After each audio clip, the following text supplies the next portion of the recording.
April 8th, 1963. Arthur, may I talk to you about something? Raymond Johnson was standing in the doorway of Arthur Lambert's office. Arthur Lambert was the senior partner of Lambert Burns. Certainly, Raymond. Come in, sit down. What's on your mind? Raymond eased himself into one of the maroon leather chairs in front of Lambert's large mahogany desk and came to the point. There's a potential case that has come up involving someone I know, and I'd like to handle it. A securities case from a contact you've made? Lambert inquired. No, nothing like that. Actually, I tried to refer the man to another firm, but he would have none of it. He insists that I handle the case. It's not what we normally do here, and I told him that. He doesn't want another lawyer, though. I explained to him that it would depend upon the firm's approval. He took a deep breath before going on. I'd like to accept the case, sir, and I will make sure that it in no way interferes with my current caseload. Frankly, I don't expect it to require a lot of time. So what is this case, Raymond? Who's the client? It's the janitor in my apartment building, Arthur. His name is Gutierrez. At the mention of the man's name, Arthur Lambert's eyes became more distant. He's probably thinking of West Side Story, Raymond thought. George Chakiris showing off his dancing skills on the floor of a high school gymnasium, getting all the girls wet and pissing off all the clean-cut Caucasian males. He pressed on with the explanation about the daughter, and Lambert began to pay attention again after a short while. She has a serious health problem, and because of it, he is near bankruptcy. When I learned of the circumstances, I realized that Mr. Gutierrez may have an actionable claim. I told him this, and offered to recommend a firm well-versed in personal injury cases. He insisted I take the case.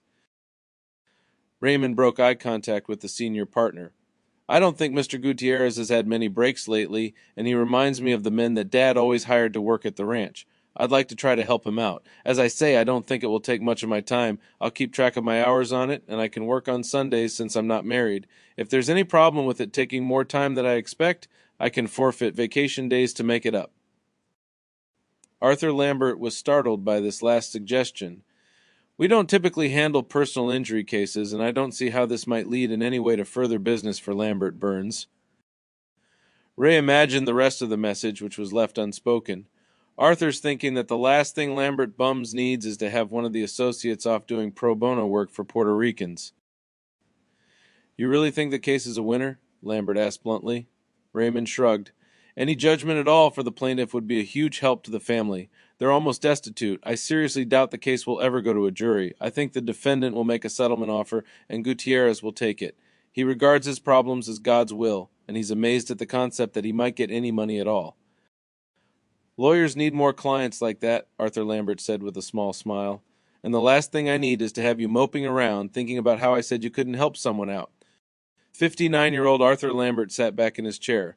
When I was just out of law school right after the crash, any work at all had been welcome, and every case was exciting. He stared at Raymond. Do you expect this sort of extracurricular activity to crop up often? Raymond could not help but smile at the question. He wants me to get it out of my system. No, Arthur, I don't intend to make a habit of soliciting maintenance men for their legal business. Then I think we can allow you to try to help this Mr. Gutierrez with his case. Keep track of your hours, as you say, and stay on top of your regular caseload. Thank you, Arthur. Raymond stood to leave. What sort of sharing arrangement do you think appropriate? Arthur Lambert was startled by the question. At first he thought Raymond was referring to the split with the client. You mean with the firm? He waved his hand in a dismissive gesture. Just stay on top of what we're throwing at you and keep doing the kind of work we've come to expect from you. If you manage to get your janitor any money, you're entitled to whatever share you and he agree upon. Arthur Lambert turned his attention to the papers on his desk, and Raymond left the room. No mention had been made of the defendant in the Gutierrez case. Mr. Gutierrez, you have a lawyer, Ray Johnson said to the maintenance man. I talked it over with the senior partner, and although this isn't the kind of case our firm handles, he's letting me run with it. We're a go. Raymond handed the older man a single sheet of paper and a pen. This is a contract which says that you are authorizing me to file suit and negotiate on your behalf in this case. It says that I will assume all legal costs incurred in the case, and as payment for my efforts and expenses, I will receive 1/3 of whatever settlement is awarded, and you will receive 2/3. It also states that you are aware that it is possible we will be unsuccessful, and no settlement will be awarded at all. I understand. Pedro Gutierrez read the contract and put his name to it. He still found it difficult to believe that Allied Chemical might pay for any part of his family's medical problems. I'll need to meet with your wife and daughter, and then arrange for a medical specialist to examine them. I'll also need to talk to your wife at length about the conditions at Allied when she worked there. The sooner we can get moving on this, the better. We will be available whenever you need us, Mr. Johnson. When do we start? Where shall we meet you? He was dreading having to get his wife and daughter out of their beds. Would it be easiest if I came to your home? Pedro visibly relaxed. Their apartment was tiny but clean, and he had already acknowledged the reality that Raymond Johnson was going to have to see his daughter if he was to help her. Yes, that would be a great help. How about this evening, then, after you've had your supper? We will be pleased to see you whenever you arrive. About 7:30, then. They stood up and shook hands, and Raymond put the contract back in his briefcase before departing. April 2007, 1963. Well, look who's back so soon. Don't tell me Henry shot up that last case already. It's been, 2 weeks? Henry looked self-conscious. No, AI, it's time for another gun. A friend of Max's lent Henry a Smith & Wesson to try, and he really liked it. Did some shooting with it I wouldn't have believed if I hadn't seen it firsthand. He deserves one of his own. It's a Model 17 with a 6-inch barrel. Al Goodman looked slightly pained. He suspected that Walter Bowman was unaware of some of the facts concerning his planned purchase. With most customers, AI would not have cared, but he truly liked Walter Bowman and his son Henry. The Model 17 is a very fine gun, probably the best. Revolver made. You going to try some of that aerial stuff with it, Henry? He's already hitting wood, blocks in the air with the one Max's friend lent him, Walter said proudly. Do you have one here? I think we have the Model 18. That's the one with the 4-inch barrel. We can order a 6-inch for you, and it will be here in about a week. While you're waiting for it to arrive, you can go get your letters done. Letters? Walter Bowman asked with a puzzled look on his face. You're not familiar with Missouri law, are you, Mr. Bowman? I guess not. In Missouri, before you can buy a handgun, you have to get 2 letters of good standing on business letterhead from 2 prominent people that you know. Then you have to take those letters to the sheriff with the make, model, and serial number of the pistol you intend to purchase. If he approves it, you come pick up your gun. If he approves it? Walter Bowman looked at Al Goodman in disbelief. The store owner hurried to reassure his customer. He'll approve your application. Oh, no question. I didn't mean it that way, Mr. Bowman. No, I was just explaining what the laws were. I'm sure you know several heads of St. Louis-based companies quite well. Of course the police chief will approve your application. But in order to buy this revolver, I'm supposed to get 2, company presidents? To write letters saying they know me and that I'm a good citizen? Something like that. What do the people who don't happen to have company presidents for personal friends do? Walter demanded. Al Goodman, normally unflappable, licked his lips. Walter waited for an answer. Well, I suppose if you put that question to the sheriff, he'd say that was the whole point of the law, don't you think? I replied finally. Walter Bowman was speechless. Henry saw that his father was genuinely upset and kept quiet. How long has this law been in effect in Missouri? He finally said. I'm not sure of the answer to that one, Mr. Bowman, but it's been the law here as long as I can remember, and that goes back quite a ways. I do know that the law against carrying a pistol or revolver on you for protection has been in force here in Missouri since 1,874.1%. Only know that because there was an argument about that in here a few months ago, and a customer who's a lawyer brought in a copy of the original statute. It's illegal for an honest adult to have a gun with him for protection in Missouri? Walter was flabbergasted. He had forgotten all about the letters of good standing required for a purchase. Yes, and not just a gun. Illegal to carry any defensive weapon. Also illegal to have any one of those in your car if it's easily accessible. Has been for almost 90 years. He shook his head as if to indicate that. Walter was placing far too much significance on the issue. But no one's going to arrest you if you're carrying a gun or have one in your car, Mr. Bowman. Be realistic. Walter Bowman looked completely disgusted, but he said nothing. I don't understand, Dad. What's the matter? Henry said finally. Son, you remember when you asked me that time last month why there weren't any Negroes at the amusement park, the Forest Park Highlands, that you went to with your friends from school? Henry nodded. I didn't really answer your question at the time, but I will now. Henry's father took a deep breath. He was not enjoying this. You didn't see any Negroes at the Forest Park Highlands because they aren't allowed in there, Walter Bowman explained. Even though they are honest residents of this area, just like we are, they can't go to that amusement park. They would be run off if they tried to get in. The Constitution of this country says that all honest people in America have the same rights, but many places, like the Forest Park Highlands, just ignore that. No one in the room knew it at the time, but in 2 months, the owners of the Highlands would reap the bitter results of their whites-only policy. Why don't the Negroes just go to the police? Henry asked immediately. Both his father and Al Goodman smiled without pleasure. The police are the ones keeping them out. Henry looked baffled at this answer. Walter Bowman sighed. I hadn't expected to be teaching history on a Saturday, but this is important. He looked at Al Goodman in apology, who made a dismissive gesture. His brother Harold was in that day, and there was only one other customer at the other end of the showroom. You know about how there used to be slavery in part of this country in the southern states? Walter asked. Henry nodded assent.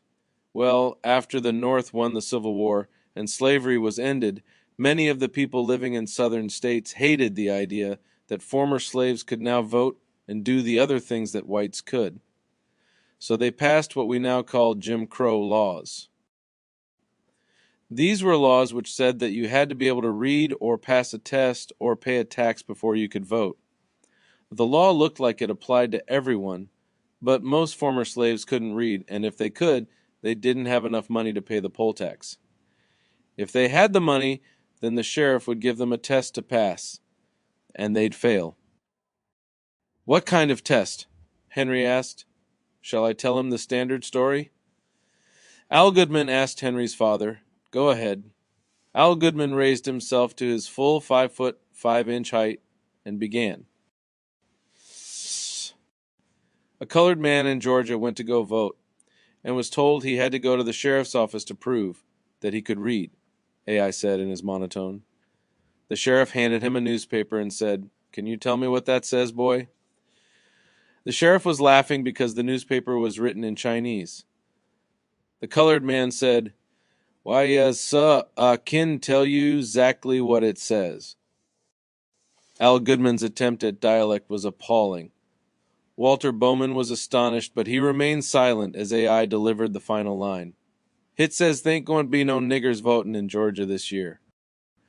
Henry looked at his father. He was beginning to understand that no white man would have been sent to the sheriff's office in the first place, let alone handed a Chinese newspaper. Walter Bowman continued the history lesson. Missouri was on the dividing line between the states that wanted to have slavery and the states that didn't. There were a lot of people in Missouri that wanted the South to win the war and who believed in slavery. That's why we still have some movie theaters and restaurants here with special sections for Negroes, just like in the Deep South. Where your aunt lives, up in New Hampshire, they don't have that. But the Civil War was 100 years ago, his son protested. Henry was embarrassed that he had not realized there were segregated establishments in St. Louis. He would later realize that his parents avoided them on principle. Time doesn't always change people's minds, son. Walter Bowman took a deep breath. And it isn't just about Negroes. For a long time in California during the last century, there was a law that made illegal for any Chinese person to testify against a white man. That meant that any white person could rob or kill a Chinese person, and the only way he could be arrested is if another white person complained about it. That was legal? Henry exclaimed. Al Goodman looked startled also. He was learning some new things today as well. It violated our Constitution, but many states have passed laws that violate the Constitution. Even the federal government does it sometimes. That's why we have lawyers like your grandfather to defend us and get those illegal laws thrown out by the Supreme Court. Walter changed the subject back to the original purpose for their trip to Goodman's. What Mr. Goodman was telling us is that before I can buy this revolver for you, I have to go get 2 business owners to sign letters recommending me. Then I take them to the sheriff and hope he says okay. Mr. Goodman says there won't be any problem, and he's probably right, but the whole point is that the sheriff can do whatever he wants. Just like the story about voting. Henry, we still have laws written so that the police can deny Negroes or anyone else their ability to protect themselves and arrest them if they carry personal protection. Or arrest me, for that matter. It depends on if they like you or not. Henry was horrified at the idea of his father being arrested. Would they arrest Sadie? He asked immediately. Sadie was a black woman who came in twice a week to help Henry's mother with house cleaning, and had done so before Henry was even born. Henry had always liked her. Sadie had come in 2 weeks earlier, badly bruised and with a cut over her eye. 2 young men had knocked her down and taken her money as she was walking from the bus stop to her apartment in North St. Louis. I don't know, Henry, maybe. The boy thought of something else. But you didn't have to get any letters with my rifle, and most rifles and shotguns are a lot more powerful than pistols. Al Goodman spoke up to address Henry's statement. You love to shoot for fun, Henry, but a lot of people that want to buy a pistol aren't like you, especially the women. They want a pistol to protect themselves in case someone attacks them. No one is going to carry a rifle or a shotgun around for protection. They're too big. Handguns were designed to be carried for self-defense. Now Walter broke in. That's why bigoted people passed the laws about voting and about guns, Henry. These bigots don't want Negroes being able to protect themselves. They didn't want them voting for legislators that had their interests in mind, and they didn't want them having guns in their pockets when the lynch mob was coming. He thought a moment. The law AI just described also gives the police an excuse to stop Negroes on the street and check them for guns. Actually, it gives them the excuse to do that to anyone, but they don't do it to whites as a rule. Yet Walter Bowman added silently to himself, Since Henry brought up the subject of long guns, I assume you know that the St. Louis police have requested that gun dealers not sell firearms of any kind to colored people. AI interjected. And that's pretty much the standard police policy throughout the state. Is that the policy of this store? Walter Bowman asked sharply. Al Goodman looked him in the eye, and when he replied, his voice carried an uncharacteristic edge to it. Goodman's has an ironclad rule that we have to know something about each and every customer. We turn away anyone that we do not know anything about. We turn away a lot more whites than coloreds. If your question is, do we have any colored people for customers, the answer is yes. We do not have many, but we have some. It is not a policy I am particularly fond of, but it is one that my conscience can live with, and that the police accept. He paused before delivering his last statement. My brother and I are well aware of the horror of unchecked government, as I'm sure you can appreciate. I awaited for a response. Walter Bowman felt slightly abashed for being short with Al Goodman. Of course I am. Please forgive me for being rude. He decided to end the conversation on a more positive note before leaving with his son. Well, President Kennedy has been doing a lot of serious talking about civil rights. This time next year, maybe these kinds of unfair restrictions will all be gone. As it turned out, Walter Bowman was half right. April 29, 1963. It's looking better, Pedro. Raymond Johnson had started using the more familiar form of address with his client shortly after he had taken on the case. We've found some documentation that Allied was aware of potential risks of chemical exposure in the plant. For several years, they've had a written company policy in force limiting the number of consecutive hours employees may spend inside the plant itself. My wife never mentioned that. She may not have known about it. Her job was such that she never was in the plant for that many hours at one time. But the fact that there was such a policy shows that Allied was well aware that prolonged exposure to chemicals was a serious health risk. It is also well documented that Allied knew your wife was pregnant. I think we can show that common sense would dictate that pregnant women be shielded from a hostile environment to a greater extent than other employees. Which she, of course, was not. Pedro Gutierrez nodded, but said nothing. It never came up before, Raymond continued. There weren't any women at all working in the plant before Rosa. The man they put in charge of telling the cleaning crew about the forced layoff was new. He made the decision on his own about drawing the names out of a hat for the position of inventory checker, and he didn't think about pregnant women when he did it. Then it is his fault, not the company's. Gutierrez had a strong sense of personal responsibility. He was acting on behalf of the company. If he had come over to your house and thrown chemicals in your food, he would have been acting on his own, and you would be right. Allied would not be responsible. But since it was his job to hire and fire employees in that division, it was the company's responsibility to see that he followed company policy and safeguards in the performance of his duties. They slipped up, and they are now responsible. How much money are you going to ask for? It was a question Raymond had been expecting a week ago, and he was glad it had not come up until now, when he had a better feel for their chances in the case. Before I answer that, I want to remind you of some things I told you when we first talked about your problem. First, this is a gamble. It is possible that a jury will decide you and your wife have no claim against Allied whatsoever and will all walk away with nothing. However, industrial accidents happen every day, and workmen's compensation generally helps with medical bills on job-related injuries. People know that. They expect it. They assume the company's insurance will cover whatever tragedy befalls a worker on the job. That never happened with you. No one connected your wife and daughter's condition with Rosa's working environment at Allied. That's good for us. It makes it look like Allied abandoned one of its loyal employees, and a pregnant one at that. But they thought they were helping us. The government wouldn't let them keep her at her old job for the same pay, which is what we wanted. Raymond smiled without humor. That doesn't matter. You can't sue the government no matter what they do. Allied could have paid the new government-mandated wage to the cleaning crew. They chose instead to subcontract the work to an outside firm. That would have been fine if they had just laid your wife off with the rest of the maintenance staff. Gutierrez said nothing. Anyway, to get back to your question, it is almost certain that we will not get the amount of money that we ask for unless we actually get in front of a jury, which is unlikely because then we might get nothing.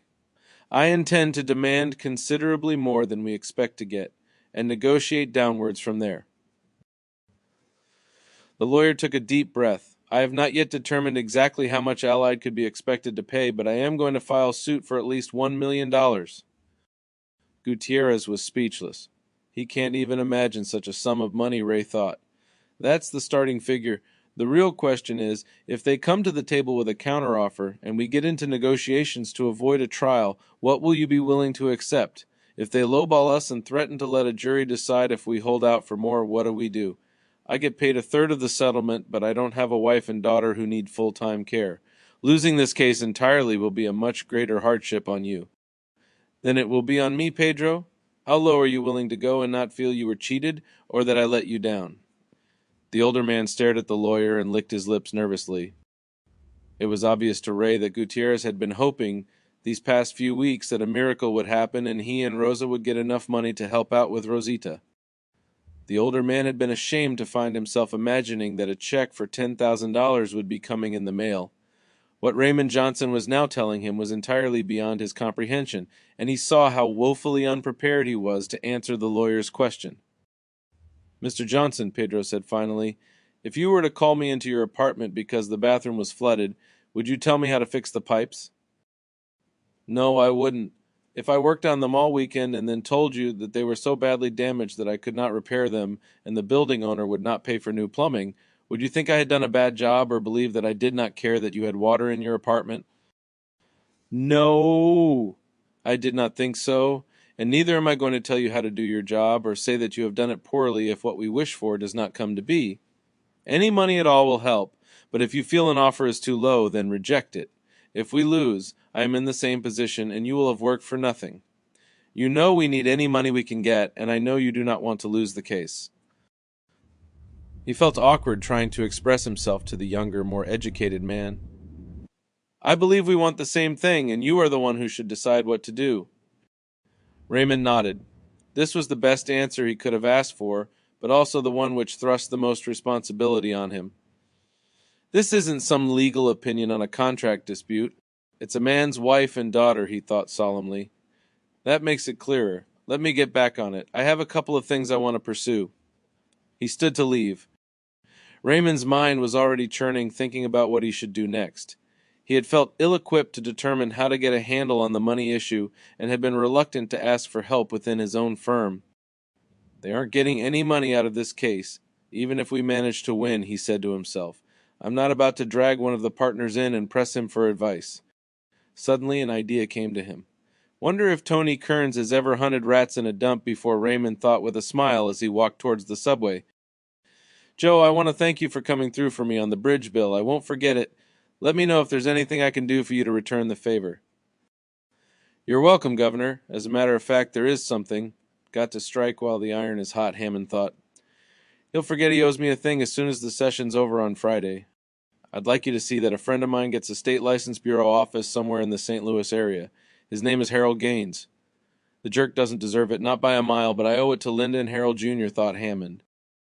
She stuck with the marriage for 15 years, and she should have had a lot better. Not that you cared a lot at the time, Joe Hammond added silently. Joe Hammond had long suspected that Linda and Harold Gaines' eldest child, Harold Jr., was really his own. In 1948, he had admitted to the young woman he'd been involved with for 2 years that he did not ever intend to get married. Less than 2 weeks later, Linda Wilson had married Harold Gaines. Harold Jr. had been born 8 months and 10 days after the wedding. Hammond had remained in contact with his old flame, but the issue of paternity had never been mentioned by either of them in 15 years. The governor was startled at the suddenness of Joe Hammond's request for quid pro quo. His mind was racing to catch up. I'm not sure a license bureau office will be as available in that area next session, E. Hammond laughed softly.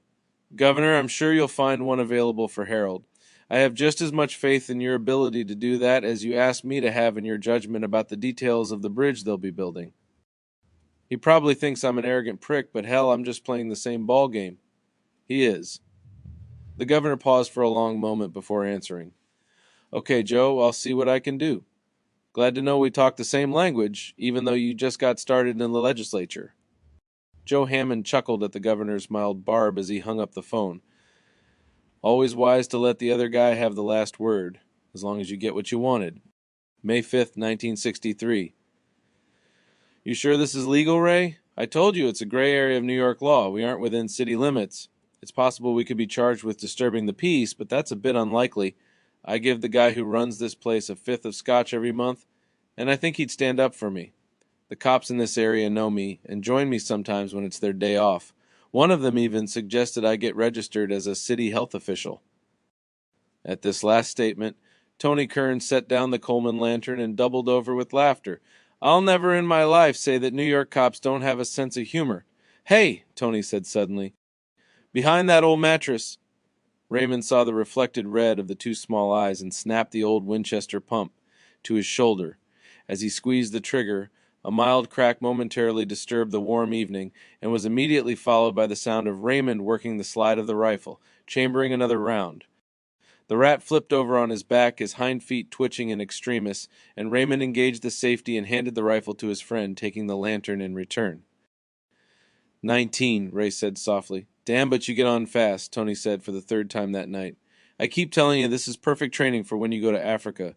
When a wounded buffalo comes at you out of the bush, you won't have time to set up for the shot.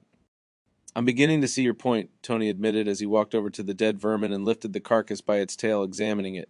Tell me about this ammo. Composition, you said? What the hell is that? Just gallery loads, Tony, Raymond explained. Didn't they ever have carnivals where you were a little kid? Yeah, but there was a wooden wall you had to stand behind and shoot over. If you weren't tall enough, you couldn't shoot. Tony, who was a bit over 6 feet tall, saw his friend staring at him. I didn't really start growing until I was 14, when I grew a foot in less than a year. Raymond nodded at the explanation. Well, if you'd ever looked close at the setup, Raymond said, returning to the previous subject, you'd have noticed that there wasn't much of a backstop, just a slanted piece of tin with canvas behind it, not nearly enough to be safe with regular .22s. What they use at the carnival is a special, short with a bullet that's a lot lighter than normal, and made out of compressed lead dust. As soon as it hits anything at all, it disintegrates. They're quiet, no recoil, and as you can see, pure poison on rats. Suddenly, Tony swung the rifle to his shoulder and snapped off a shot. Got him, he said triumphantly. That makes 6. Nice shooting. I'm starting to get the hang of it. Tony kicked at an empty gallon paint can that lay at his feet, snapped the rifle to his shoulder, and fired at it. The can was dented by the bullet, but no hole appeared. He shook his head, but made no comment. You getting hungry? I missed dinner. If you're up for eating, I'll buy. Sounds good to me. Raymond took the rifle back from his friend and unloaded it as they walked to the maintenance shack. Ray loosened the takedown screw and broke the rifle down when they got there, and stowed the 2 sections in the short leather case he had left in the small building. "Call a cab for you, Mr. Johnson," said the black man who was sipping scotch from a paper cup. "Yes, please, Robert." The man picked up the telephone, called the taxi company, and ordered a cab. "You do all right tonight?" he asked after he hung up. 25, Raymond replied. Robert gave a huge grin, showing that he was missing one of his upper teeth on the right side. It made his smile even more infectious. "They's still plenty, and there'll be more next time you come. I think you're right. Hope so. I'm not tired of it yet." "You have a good time?" Robert asked, addressing Tony Kearns. "I really did. Never done this before. Didn't know nobody who did before Mr. Raymond here come along. He a pure terror with a rifle. That he is," Tony said with a grin. The three men stood in comfortable silence for a few minutes, and then they all looked out the window as the taxi pulled up. "See you in a couple weeks, Robert," Raymond said as he and Tony left the shack and headed for the cab. "I'll be here," the man replied as the door banged shut behind the two men. "So what's going on in your business?" Raymond asked Tony Keems as he took a sip of his coffee. "Only big news lately is this Becker Allied thing." Tony Kearns took a drink of Coca-Cola. "Yeah, I heard about that. We tried to get their business, but Allied went with Matt Kinnon instead. Old man Lambert was one irritable senior partner when that happened, I'll tell you that. Interesting thing about the deal, word on the street is that there's somebody pissing in the soup. Some potential lawsuit over somebody getting injured at Allied." "Workman's comp?" Raymond asked. "Hell, I don't know. That's the problem with all these rumors and inside dope things. By the time you hear them, they're so watered down and rephrased, the information's worse than useless. Listen, I know you don't have any interest in the stock market, at least not yet. But let me tell you something. Everybody's always looking for a sure thing, and it ruins them." "What do you mean?" "Nobody wants to do their homework. Everybody wants to steal a copy of the answers to the test. So what happens? Somebody hears something. Like, I know this guy who plays golf with the chief financial officer of Brunswick. He told me that the CFO said earnings this quarter were going to be almost double what they'd projected. Because with these automatic pin setters, the alleys aren't having to hire juvenile delinquents anymore. And everybody and his little brother is now going bowling." Well, I threw in the last part because that's the kind of thinking some of these idiots are doing, but the first part, the line about the earnings, that's the kind of story that's always flying around. Anyway, this fellow, the one who knows the guy who plays golf with the CFO of Brunswick, he'll want to load up on Brunswick stock on margin. Margin's where the brokerage firm lends you half the money to buy the stock so you can buy twice as much. So our hero, who has maybe $4,000 in savings, goes and buys $8,000 worth of Brunswick and signs a note for $4,000 to White Weld. Say the stock's at 40% when he does this. He's buying 200 shares with his 8% thou. If the stock goes up 5 points, he makes a quick $1,000. $5 times 200 shares. Instead of only 500, which is what he's have if he didn't buy on margin and only bought 100 shares at 40 with his 4Gs. "One big problem with this picture," Tony said as he bit into his ham and cheese sandwich. "That story from the guy who played golf with the CFO. One, it may be bullshit. The golfer may have made it up and then told this fairy tale to our hero for reasons of his own. Actually, that would probably be the best thing for our intrepid speculator." "Why?" Tony shrugged. "It would mean the stock probably wouldn't do anything either way. Our hero would finally get sick of waiting, sell out his position about where he bought it, and all he'd lose would be the commissions and a couple months' interest charges on the margin balance." "So what would be worse?" "It would be worse if the story was true. Say his buddy really did play golf with the CFO. What the CFO actually said might easily have been something like, 'Our earnings are going to be up a lot more than last year. Maybe almost double the year ago numbers if things keep going as they are.' Well, the golf buddy hears almost double, and that's what he focuses on because that's the nature of people, to believe that the best possible outcome will come to pass. And you know damn well the golf buddy isn't the only person to whom the CFO mentioned this little tidbit. And our hero isn't the only one the golf buddy passed it on to. And in a company that size, there are doubtless some other guys in the loop who have let the cat out of the bag too. So what we have now is a whole bunch of people out there buying stock in Brunswick, expecting an announcement that earnings are double the year ago, same quarter numbers, so then they can cash out. When our hero buys his stock, it's already 3 points, higher than it was a month before. News comes out that Brunswick's earnings are up 40% from year ago, which is a new record, and great news if you're head of marketing at Brunswick. But it's terrible news if you just bought the stock at 43 and everyone who'd bid the price up to that level expected an announcement of 90% higher earnings, not 40. So the speculators are disappointed, and the ones who are smart enough to cut their losses sell immediately and drive the price down to 39%. Our hero has an $800 paper loss, plus the commissions he's paid, plus he's paying interest on the $4,300 margin balance at Whiteweld. My absolute favorite hot tip story crops up at least once a year, and if you ever start following equities, I absolutely guarantee that somebody will hit you with it and claim it's the gospel truth. Tony Kearns washed down another bite of his sandwich with the last of his Coke and signaled the waitress for a refill. This is the one where some guy will tell you that he's got absolute ironclad, 100% accurate info about a company that no one else has. The reason it's the real thing is that it came from a $100 an hour call girl who's been fucking the president of the company. She gives such good blowjobs, or gets the old guy hard when his wife can't, or licks his ass, or ties him up and pisses on him, or whatever, that in addition to paying her the regular rate, he's told her to put all her savings into the stock and she'll make a bundle. Of course, there's no way the guy would tell her to do that if it wasn't a sure thing, because then he'd lose his hotsy forever. So it has to be the straight goods, see? Now, how does the guy who's telling you this know about it, you ask? Well, he's asshole buddies with the best friend of the broad's cousin, or brother, or some such, and the guy owes him one, of course. Tony Kearns shook his head and laughed. That one's been around so long, it's old enough to vote. On something like this Allied deal, Raymond asked his friend, do you just ignore the rumor that's going around about the workman's comp thing? Tony shook his head. I don't ignore it. There probably is something there, but since I don't know what it is, what that kind of rumor does for me is it makes me back off and watch for a while until more facts come out. I don't doubt that there's some kind of legal issue worrying the brass at Allied. The question is it something trivial that will ultimately have no effect on Becker buying them? If so, since the rumor has knocked the stock down a few points, Allied would be a buy. On the other hand, if this legal thing is a deal killer, I'd want to avoid Allied like the plague, maybe even short it.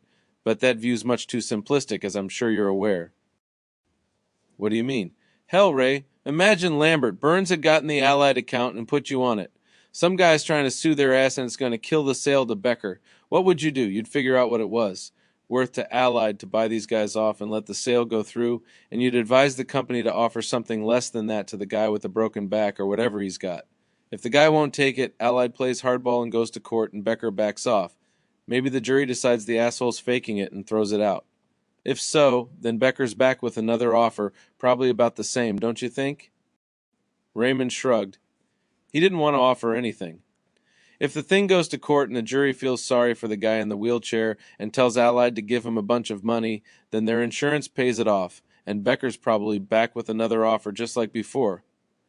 Point I'm trying to make right now, all I've got to look at is a bunch of smoke. Who knows what kind of lawsuit it is? Even if I knew exactly, it wouldn't do me much good, because today's deal killer can turn into tomorrow's happy compromise.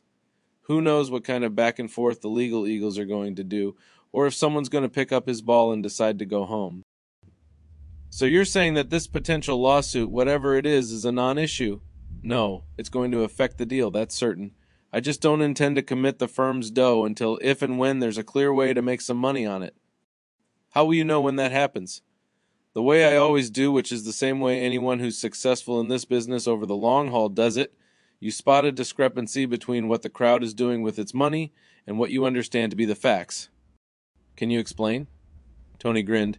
Book you should read is Extraordinary Popular Delusions and the Madness of Crowds, written over 100 years ago by a man named Charles Mackey. I'll lend you my copy. Details all the crazy things people have done just because everyone else was doing them. Like paying the price of a house for a single tulip bulb in Holland in the 17th century just because it had cost half a house the week before and was apt to cost 2 houses within the month. Raymond didn't exactly understand what his friend was talking about, but decided silence was still the best policy for the time being. Crowd doesn't always lose its head, mind you, Tony said with a wolfish grin, but it happens often enough to keep my department open and making money. I have to make sure companies' legal obligations are spelled out. On a deal like this lawsuit thing you're talking about, it seems they'd need numbers guys like you fighting it out. How does the lawyer for the guy with the broken back decide what to ask for? Tony Kearns scowled and rubbed his chin. He loved figuring out difficult problems.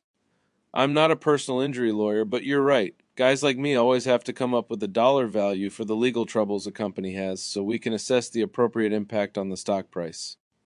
He chewed his lip. The Krauts are very rigid, big on discipline, and not very creative. Vev hef ways of making you talk and all that. I know it sounds hokey, but that is indeed the way they run their businesses. There are a few exceptions. Volkswagen Conies to mind, but Becker isn't one of them. First off, I'll say that Becker would definitely suspend finalizing the deal with Allied until this thing, whatever it is settled. They will insist Allied clean up their mess before going ahead with the deal. That will cost some money because all the hired brains like you guys are getting paid by the hour, and the meter will be running a little longer, but I don't see that as any big deal. So you think Becker will just put their plans on hold, tell Allied to fix the problem, then take up where they left off? That's possible, but there's still too much we don't know. For example, the Krauts aren't big on warranty claims and shit like that. In general, they have a you bought it, it's your problem attitude about that kind of thing. So I'd say that the folks at Becker on a personal level won't feel much sympathy for this injured worker, even if the Allied CEO himself shoved him into a vat of sulfuric acid and had a film crew record the incident for posterity. Raymond's spirits were sinking as he listened to his friend's words, but he kept an impassive expression on his face. However, these guys are buying an American company and are planning to do business in America, and I have to assume that Becker has someone high up who recognizes the realities of that fact, regardless of his personal opinions. What do you mean? Well, we don't know what this lawsuit is all about, but what if it's something that could become a PR nightmare? You know, something that might catch the interest and sympathy of the public?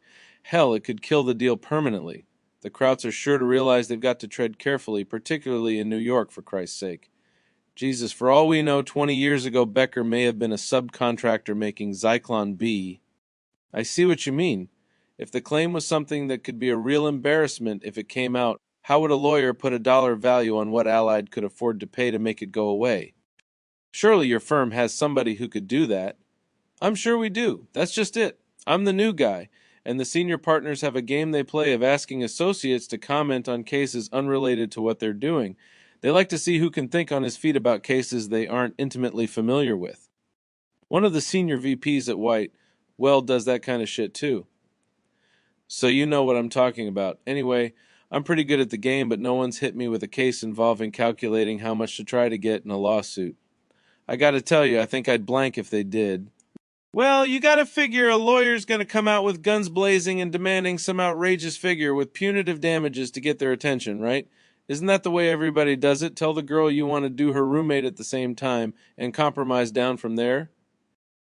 I guess so, yeah. Anyway, I assume your question is, how does the lawyer know what to finally agree to, knowing that's as much grease as he's going to get out of that one goose? Is that it? Yes, exactly. Hell, for that, all he'd need would be an annual report for Allied, with a balance sheet and income statement. A sixth grader could come up with the right figure if he had those numbers. The key for the plaintiff lawyer would be to make Allied see that he knew exactly what their financial position was, and to give them a way to pay up that was affordable, but barely. He'd use the threat of a sympathetic jury to get them up to that level where it was still affordable, but not trivial. Knowledge is power in any field, yours and mine especially. If I were the hurt guy's lawyer, I'd want that company to know that I knew exactly what they could or couldn't pay, and I'd want to give them fucking nightmares about what could happen if the thing went to a jury. I'd want them to see that Becker would sooner absorb a pile of plutonium than Allied Chemical. You'd have been good lawyer material, Tony. Christ, no. 3 years of law school would probably have done me in, and even if it didn't, when I got out I'd be up against all those assholes that thrive on that kind of stuff. No thanks. I like it right where I am, watching all the people do dumb things with their money, and making my moves accordingly. Tony Kearns was shaking his head, and Raymond knew he had to get him back on the numbers before Tony's mind strayed permanently to something else. Surely it can't be that easy to figure out what a company could absorb, just by looking at an annual report. Oh, you mean hidden assets, undervalued holdings, that sort of thing? Yeah, you got to do a little more research and then tweak the numbers a little to account for that stuff, but that's no big deal. Here, let me show you. Tony Kearns reached over and pulled a napkin out of the dispenser. You got a pen? He asked Raymond. Here? Okay, first thing, you go to the income statement and... Raymond Johnson, the fledgling personal injury lawyer, used every bit of concentration he had to pay attention to what his friend was saying. He was about to get a very valuable addition to his education. May 10th, 1963. I wonder what these 3 heavy packages are, said Walter Bowman in a loud voice when he opened the door to the hall closet to hang up his jacket. They're from some place called Service Armament in New Jersey, he added with a grin. My Mauser. Nobody told me it came today. Henry Bowman ran from the kitchen to the front hall. He grabbed the long cardboard box, tore it open, and withdrew the well-oiled rifle, which was wrapped in newspaper. It was a World War II vintage German G33/40, the version with the short 19 barrel. Henry wiped off the excess oil with a piece of newsprint and threw the rifle up to his shoulder. The 8mm centerfire infantryman's rifle was about 2 pounds heavier than his Winchester. He operated the bolt several times without dropping the butt from his shoulder. The action was smoother than he had expected. Bring it on in the study and tell me about it, Henry, his father suggested. It looks kind of like the one Dad had when I was little that Uncle Cam gave him. Henry carried his new prize into his father's study, wiping it off further with another page of newsprint. It's a German Mauser, Dad. Paul Mauser designed this basic action in 1898, and it's still used all over the world. FN in Belgium still builds them for Browning.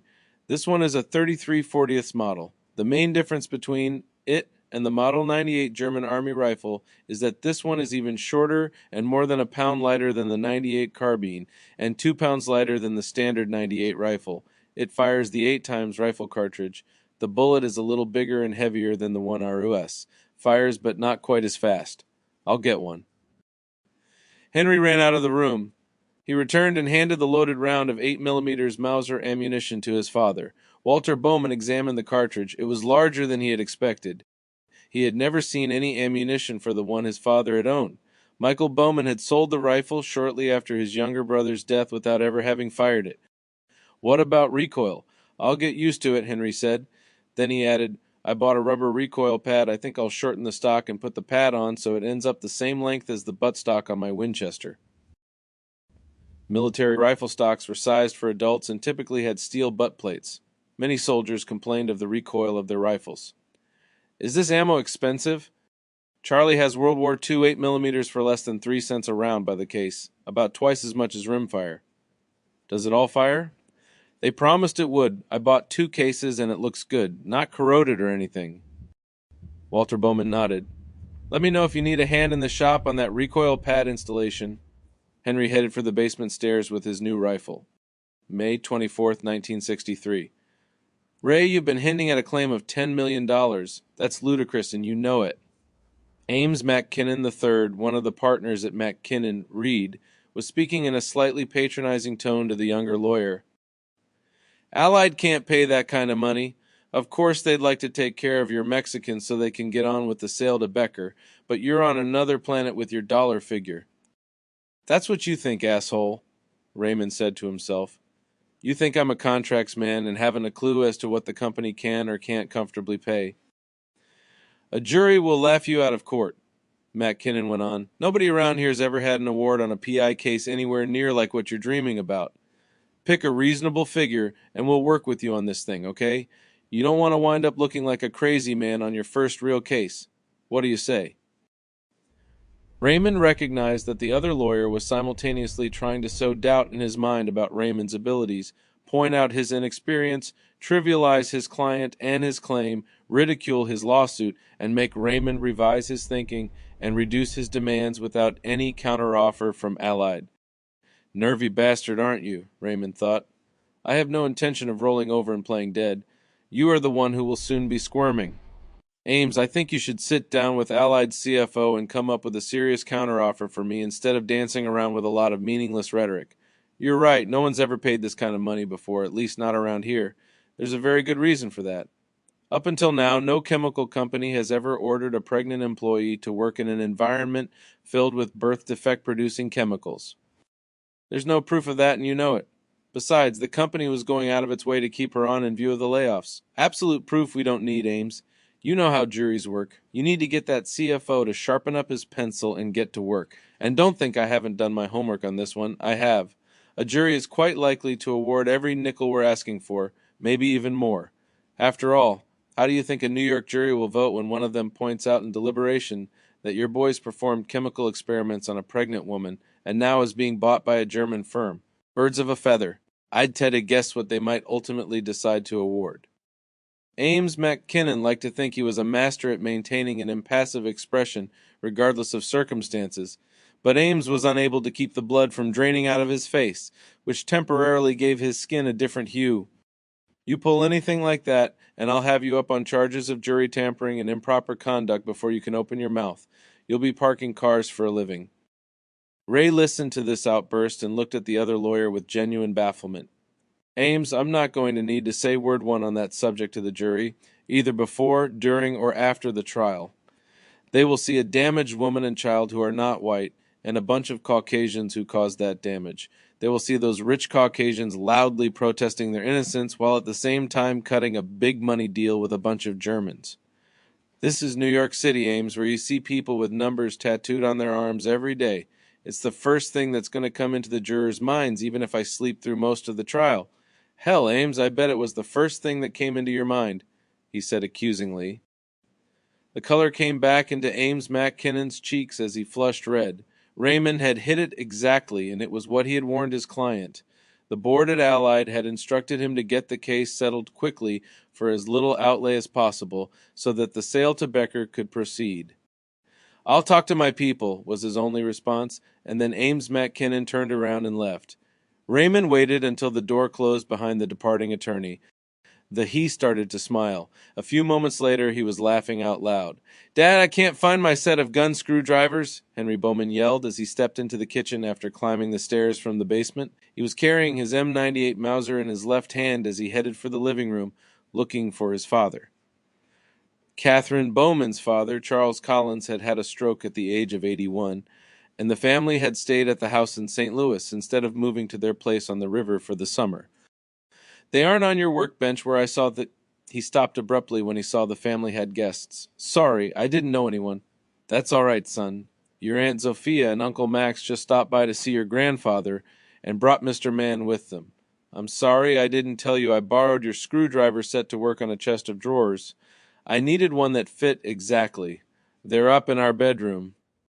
Henry turned to leave the room, but his uncle stopped him. "Let me see your Mauser, Henry. Haven't handled a 33/40 in 20 years. When did you get it?" "Last month, Uncle Max," he said as he handed him the rifle. Max Collins opened the action, checked the chamber, and closed the bolt. He threw the gun up to his shoulder, sighted at one of the wall sconces, and squeezed the trigger. There was a loud snap as the firing pin fell. "Who stoned the trigger? It's light and it breaks clean." "I did, Uncle Max. I put in an over-travel screw also." "Damn good for a military trigger," he proclaimed, and started to hand the rifle back to his nephew. "May I see that?" Irwin Mann asked suddenly. Max Collins opened the bolt and handed Henry's rifle to his wife's brother-in-law. Irwin Mann held it in his lap and turned it in his hands at varying angles.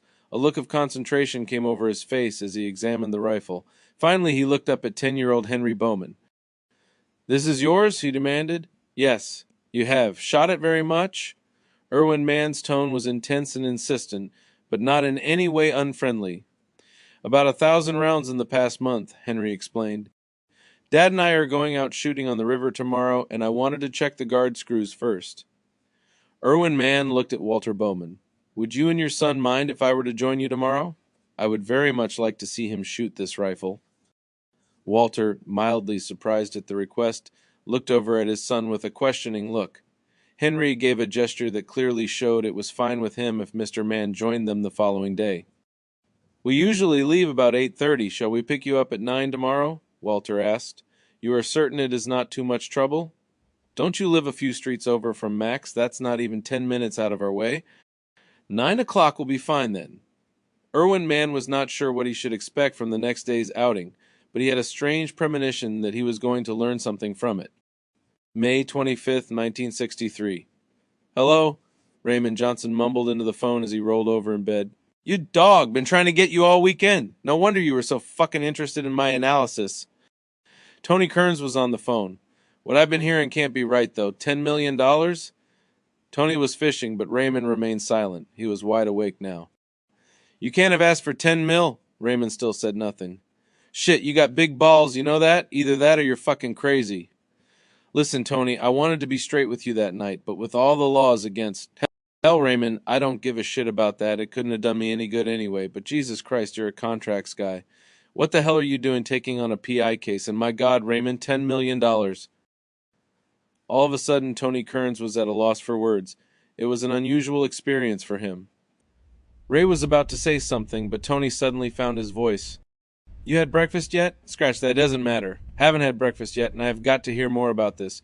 Meet me at Bascom's in a half hour, and you can buy this time, okay? Raymond looked at the clock. Yeah, I can do that. Great. Tony broke the connection. Look, Tony, Raymond started to say as his friend sat down, I really feel terrible about how I pumped you for ideas without telling you. For Christ's sake, will you shut up about that? If you had told me exactly what you were doing, what do you think I would have done? Well, Raymond's voice trailed off and he realized he hadn't a clue. Exactly, Tony said with satisfaction. You tell me you're about to demand a huge pile of money from Allied for making the mistake of branching out into the freak show business. What can I do with it? Nothing. 2 minutes to crunch the numbers, and anyone with half a brain comes to the immediate conclusion that Allied can afford one hell of a fine without breaking a sweat. All the clowns with 50 shares might dump it, but they don't have enough stock to make a dent. Did you see where Allied closed yesterday? No, Raymond admitted. Down a quarter, Tony repeated, and Becker's stock is unchanged. How do you make money on that? Raymond shook his head to show he had no idea. That's just it, you can't. Thing I'd like to know is the same thing you would. What's going through that Allied lawyer's mind right now? He's the one I'd have to get private dope from if I wanted to profit from it. He settles out of court, sale goes through, business as usual. Tony grinned and his eyebrows went up. But if he and Allied have a 2x4 up their ass, say, fuck you, let a jury decide, then Becker and their checkbook might be on the next plane back to Berlin, and Allied's CEO wakes up the following morning to find his stock down 10 to 38 bid, trading halted due to order imbalance. So you're not mad? Hell no, but listen, last night I dug into Allied's financials a little more carefully than that quick and dirty method I scratched out on the napkin 3 weeks ago, and I think their assets are more valuable than what's shown on their books. That's no real news since Becker made the offer to buy them out, and that always requires a premium over the current stock price to do. Becker saw the hidden value as well, and if the buyout goes through, all the Allied stockholders will get paid for that value. Anyway, I ran some numbers a few different ways to see what kind of figure I came up with that Allied could cut a check for without losing any sleep over it, given that Becker was still going to go through with the purchase. I assume you did the same thing. What number did you come up with? A little over $4 million. Tony Kearns shook his head emphatically. Don't go for less than 6. I brought over some stuff for you two. Look if you're interested, that lays out my thinking on the numbers. Anyway, I assume that you're going to do a complete fuck job on the guy from, what is it, McKinnon?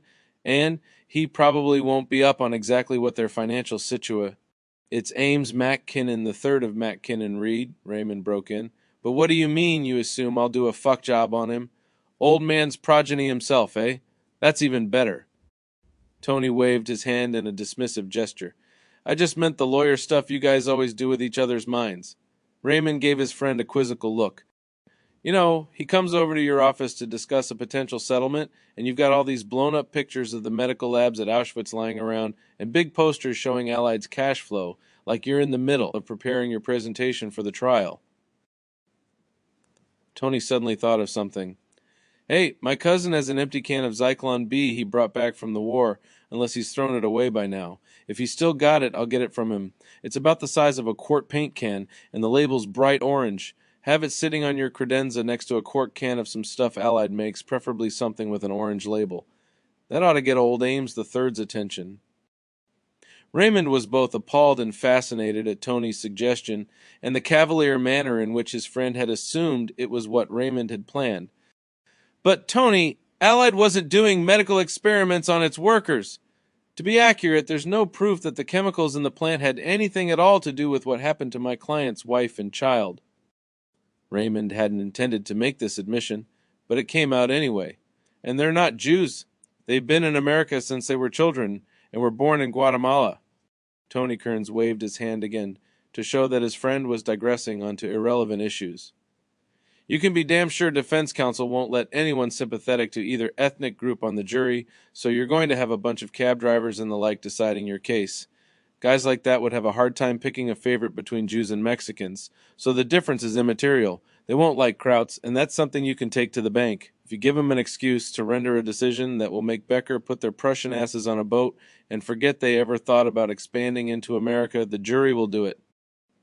Also, with all this hoo-ha going on in Washington, at least a few of them will want to show compassion for the downtrodden. Maybe some on the jury would prefer the downtrodden make something useful of themselves, like fertilizer, but they won't say it out loud. They may not give a damn about the bedridden lady, and what you say may be entirely true. Allied had nothing to do with it. But people don't get away with even the possibility of blinding little kids in America, not if they're about to sell to the same guys that turned the kid in the chess club into air pollution. You're saying you think I should push this thing to a jury? Raymond exclaimed, disbelieving. Hell, you're the lawyer. What are you asking me for? No, I assumed you wanted to get a quick settlement. That's right, I do. Well, hell, Raymond, with this Becker deal on the table, all the contracts guys are poring over the paperwork, and I got to assume there's some kind of legal clause in the agreement that says this kind of shit has to be settled before anyone signs or cuts any checks, right? Yes, that's standard. Well, what you got here, at least from where I sit, is an absolute deal killer of a lawsuit. Matt Kinnon goes back and tells the Allied brass you're going to have the jury thinking the Germans are about to set up gas chambers on Long Island. Well, Christ on a crutch. The CEO is going to sprain his wrist grabbing for the pen to sign the check. I hope you're right. Thing you got to do, Ray, is make it look like you're rubbing your hands together at the very thought of a jury trial, and this needle-dick lawyer better not try to blow smoke up your ass with some chump change. Settlement offer. And you think $6 million is a fair figure? Maybe a little bit more. Here, let me show you what I got. Tony Kearns reached for his briefcase. But if this all works out and you wind up with $2 million in your pocket, I gotta warn you, you're gonna owe me a blowjob. Henry Bowman closed the trunk of the 6-year-old Corvette and walked around to the passenger door to get in. Why do you think Mr. Mann wanted to come with us today, Dad? Walter Bowman stabbed the gas pedal once and turned the key in the ignition. The 283 Chevy immediately burbled to life and settled down into a slightly rough idle. The valvetrain made a mild clattering noise, for the engine's camshaft acted on solid lifters, rather than the more common hydraulic ones. I'm not sure, Henry. It's the first time I've ever heard of him showing any interest at all in shooting. Walter reflected a moment before continuing. He had a very rough time of it in the war. His whole family was killed, and he barely got out alive. He doesn't talk about it, although I get the impression Uncle Max has a pretty good idea about what happened to him. Walter did not need to tell his son not to ask Irwin Mann about his experiences during the war. I hope he has a good time with us, Henry said to his father. Irwin Mann looked out his window and saw the black and silver car pull up in front of his apartment. He was not sure why, but on an impulse he went to his bookshelf and selected a volume which he put in his briefcase before going out to meet Walter and Henry Bowman. As Irwin neared the car, he realized it had no rear seat. Are you sure there is enough room for me? He asked. Walter and Henry were standing by the Corvette as he came down the concrete steps. Catherine's going to be home all day with her father. We could have taken the station wagon, but Henry really likes this car. He rides in the middle between the two seats whenever there's another passenger. He's got his own pad to sit on. Come on, we do this all the time. Walter took Irwin's briefcase and stowed it behind the passenger seat before ushering his son into the car.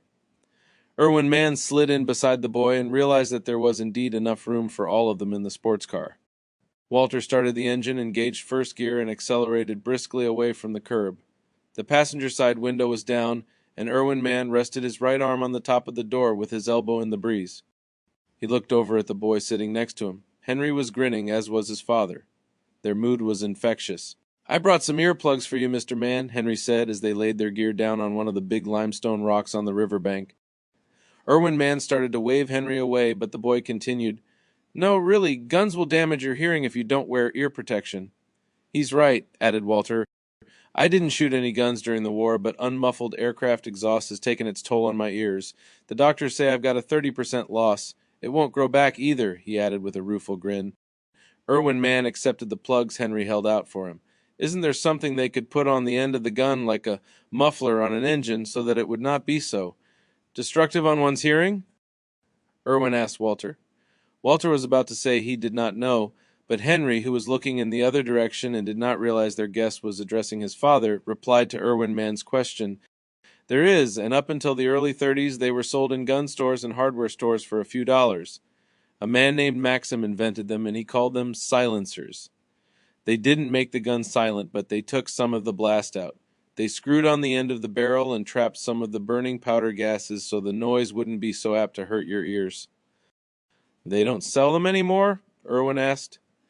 Henry shook his head as he reached into his shooting bag for some ammunition for the Mauser.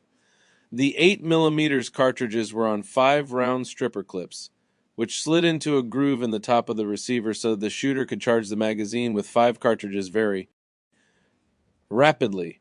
In 1934, the government made them almost completely illegal. If you want to buy one now, you have to give the government a $200 tax first. On each one, almost nobody is willing to pay $200 extra just to have his gun quieter. There was a man I met out at the gun club when I was there with Uncle Max who had paid the $200 and had one on his 1911 Colt automatic. He let me shoot it. The extra weight on the barrel wouldn't let the gun cycle normally, so you had to operate the slide by hand for every shot.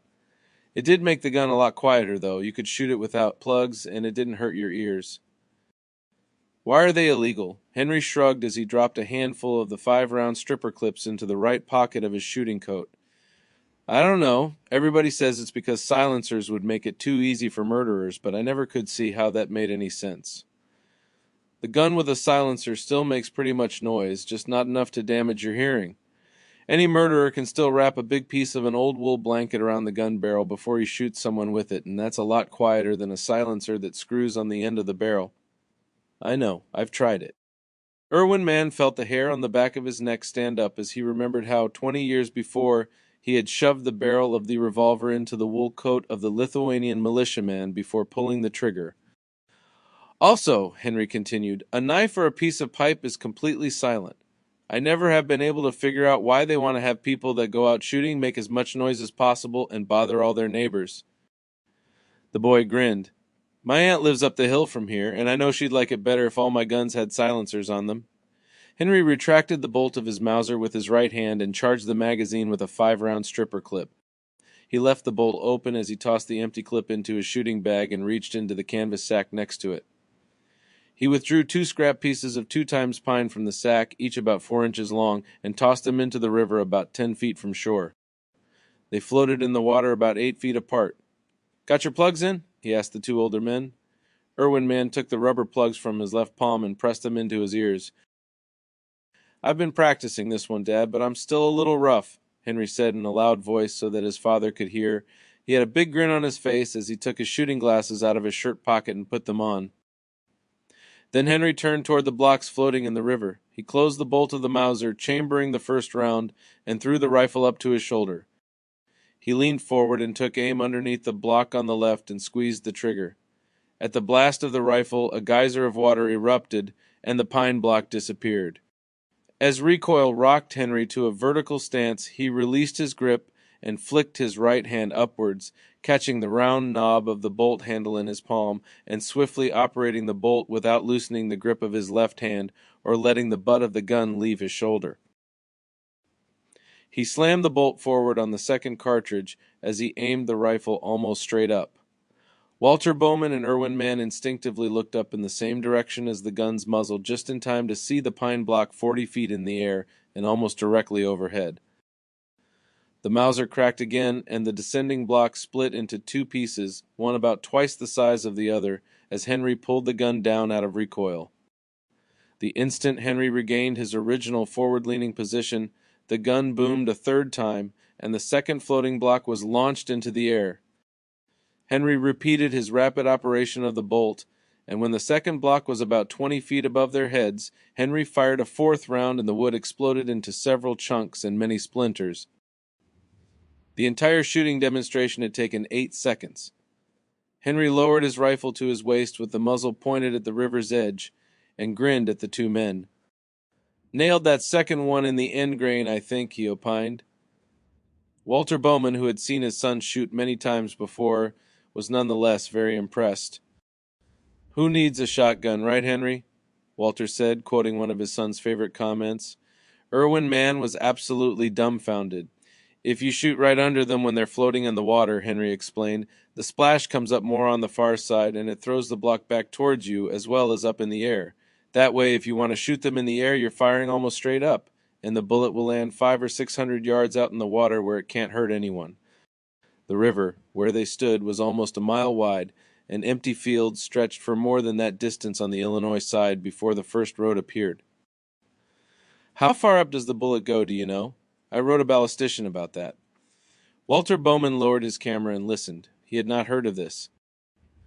He said about 2,400 yards for the 8 times Mauser military round fired straight up, and that the bullet would hit the ground after about 70 seconds. Neither man made a comment, and Henry turned his attention back to his rifle.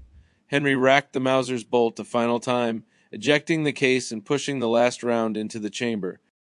He did not raise the rifle to his shoulder, but continued to hold it at waist level, looking around in the water near the shore.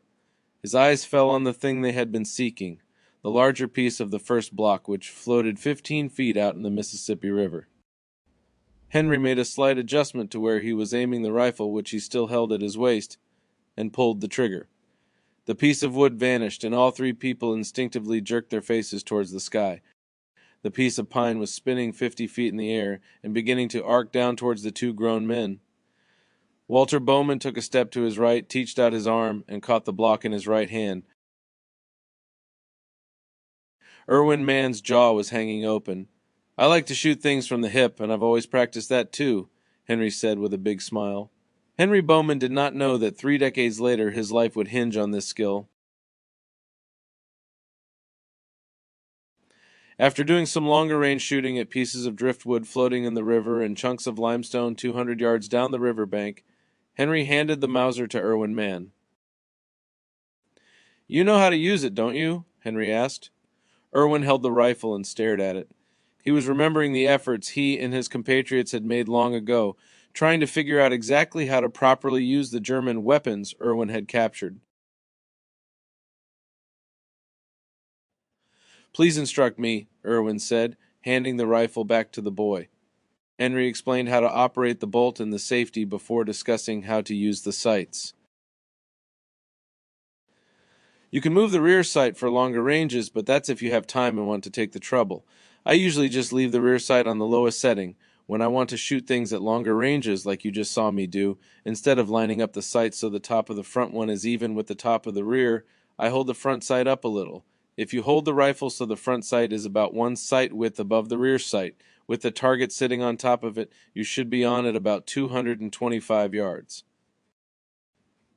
Henry simulated a front and rear sight with his left forefinger held between his right fore and middle fingers. "Hold up more front sight if the range is longer. I can't really say exactly how much. You have to get a feel for it. Leave your left eye open, but ignore it. Focus your right eye on the front sight. Let the rear sight and the target be fuzzy, even if it seems unnatural. A front sight in sharp focus is the key to hitting what you're aiming at." Irwin was listening intently to the boy's words when Henry thought of something. "And always use something to brace yourself on if it's available. I've been shooting from a standing position today because I'm just shooting wood blocks close up in the water and out of the air, but if your shot has to count and the target isn't moving, always find a rest. Most importantly, don't guess or assume that the gun is empty even if you just checked it. The only gun that's empty is the one that has had its barrel removed from the receiver. Every accidental shooting I've ever heard of has been with an unloaded gun." Henry felt a little awkward as he quoted his Uncle Max, but Irwin Mann's expression remained serious. "You can use the safety if you want, but here on the river I don't load the gun until I'm ready to shoot, and then I start firing right away.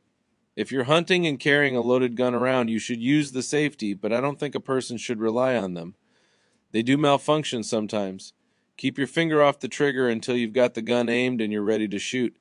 If you get in the habit of resting your trigger finger along the side of the trigger guard when you pick the gun up like this," he said, demonstrating, "it will become automatic.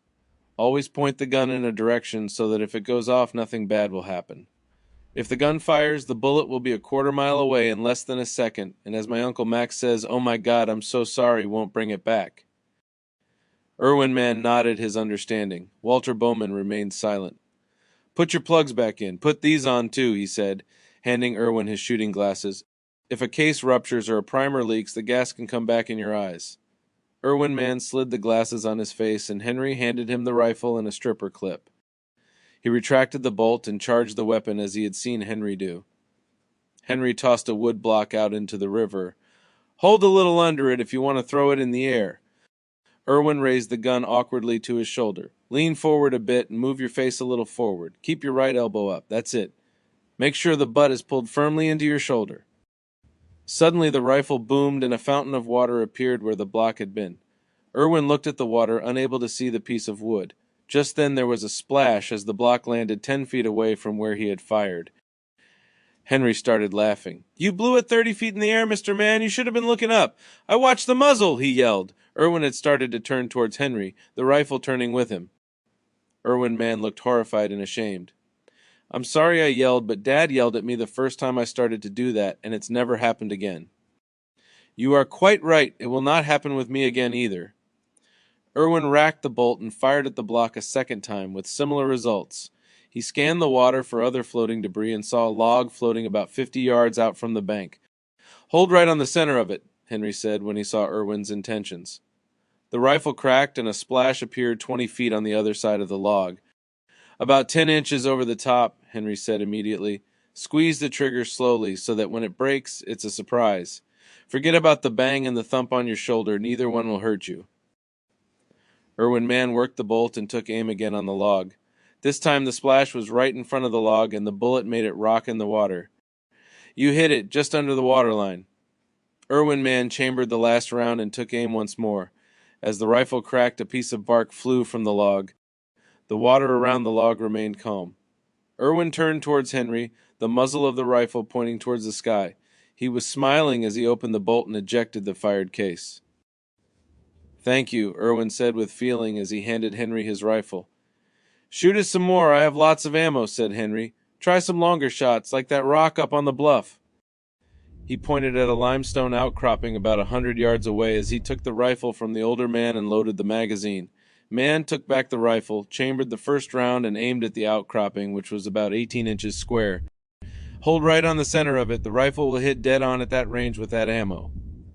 Irwin squeezed the trigger, and as the rifle cracked, a splash of limestone fragments erupted on the bluff 2 feet below the outcropping. Henry remained silent as Irwin Mann racked the bolt and chambered the next round. This time his shot was high, almost the same amount.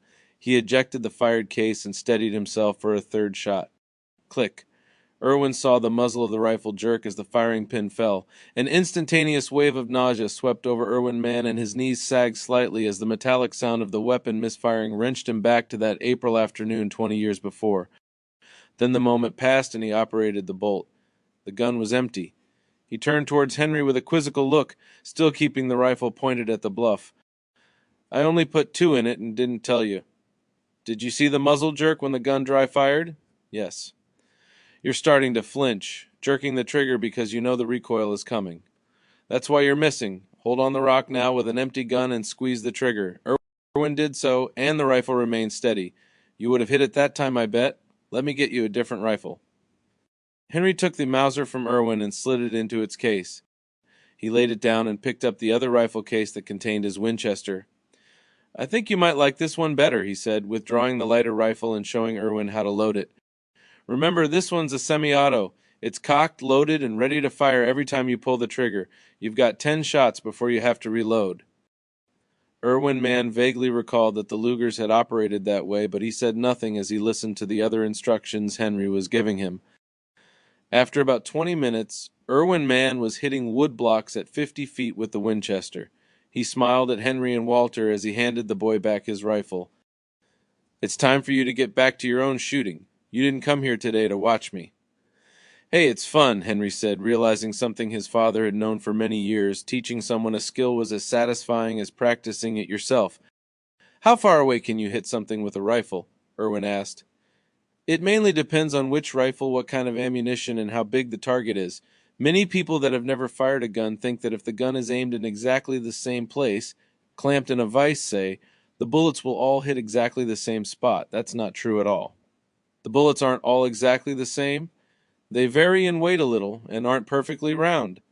The powder charges vary slightly, the barrel isn't absolutely uniform inside from one end to the other, and with all the parts touching the barrel, it vibrates a little differently with each shot.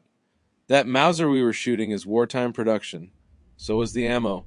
With a perfect hold on sandbags and no wind, it will place 5 shots in a 7 or 8 inch circle at 200 yards and maybe 3 feet at 500 yards. You can't do any better than that no matter how good you are, because that's as good as that gun and ammo combination can manage.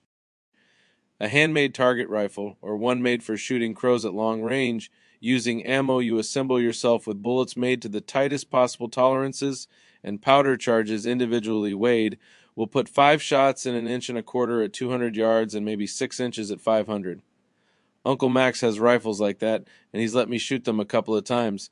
I can hit a beer can with one at 250 yards or a coffee can at 400 if I have something to steady myself on, like a log or a big rock.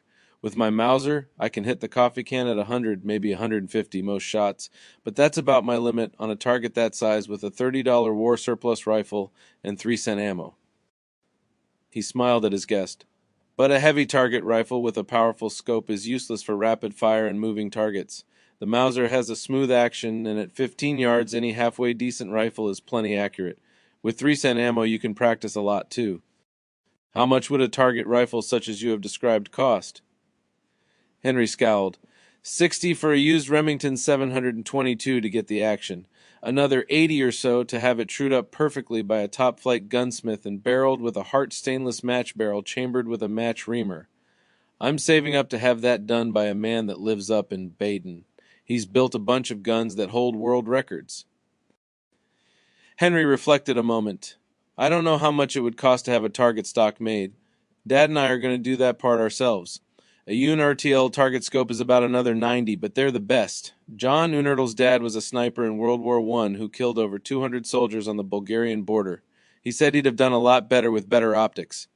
He set up a factory in New York in the 30s, and the scopes his son makes are better than anyone else's in the whole world, Henry said matter-of-factly. You two ready for lunch? Walter Bowman asked. Henry looked at Irwin Mann, who shrugged. If it's okay, Dad, I'd like to shoot my K-22 some first. 15 minutes, all right? Take your time. Henry pulled a zippered triangular leather case from his shooting bag and opened it. Irwin Mann gave a start. That is a Smith & Wesson? He asked. Henry looked surprised. Yes, it is. Have you used one before? Only a few times many years ago. A .38, as I recall. And every time I fired it, the muzzle was pressed firmly against the target. Irwin mentally added, This one's a lot smaller caliber than that, a .22, like the Winchester, Henry explained. But it's built on A-frame, so the gun itself is probably about the same size as the one you used. Henry swung out the cylinder, loaded the gun with ammunition he kept in the pocket of his shooting coat, and started shooting. Irwin Mann was astonished at what he saw. Henry Bowman quit talking, and for the next 20 minutes his concentration was absolute. Henry shot with his left hand as well as his right. Using a 2-hand hold, he shot at a channel-marking buoy anchored far out in the river. On all 6 shots, Irwin heard the dull thunk as the bullet struck the steel cylinder.